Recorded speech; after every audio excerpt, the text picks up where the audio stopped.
এই দুনিয়ার মানুষ, আজকে তুমি ব্রাজিল আর্জেন্টিনাকে নিয়ে তুমি পড়ে আছো, আর নামাজ রোজাকে তুমি ভুলে গেছো। এমন একটা দলকে তুমি ভালোবাসো যে দলটা আল্লাহকে ভালোবাসে না, আল্লাহর রসুলকে ভালোবাসে না। যে দেশে নামাজ নাই, যে দেশে রোজা নাই, যে দেশে আজান দেওয়া নিষেধ, ওই দেশকে তুমি ভালোবাসো। মুসলমান হয়ে কেমন ভাবে তুমি ইহুদি খ্রিস্টানদের সাথে তুমি সঙ্গ দাও?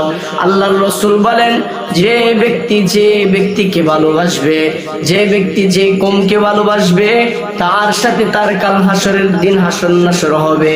তাহলে তুমি যদি ইহুদি খ্রিস্টানকে ভালোবাসো, আল্লাহ তাআলা তোমাকে ইহুদি খ্রিস্টানদের সাথে হাসর নাসর করাইবেন।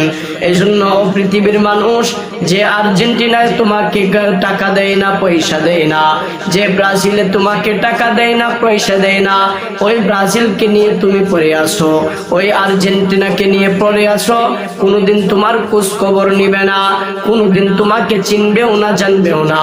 তার জন্য তোমার জান দিয়ে দিতেছ, তার জন্য তুমি টাকা পয়সা ব্যয় করতেছ। এই জন্য পৃথিবীর ইমানদার, আল্লাহ তাআলা তোমাকে পাঠাইলেন এমনটা করার জন্য না। আল্লাহ তাআলা দুনিয়াতে পাঠাইলেন আর একটা আয়াতে আল্লাহ তাআলা বলেন, ইয়া আইয়ুহাল্লাযীনা আমানু কুনু মা'আস সাদিকিন। হে ঈমানদাররা, তোমরা নেককারদের সাথী হয়ে যাও।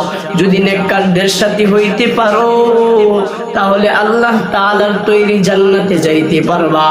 এজন্য দুনিয়ার মানুষ, ব্রাজিল আর্জেন্টিনাকে বাদ দাও, বাদ দিয়া তুমি আল্লাহ তাআলার হুকুমে চলো।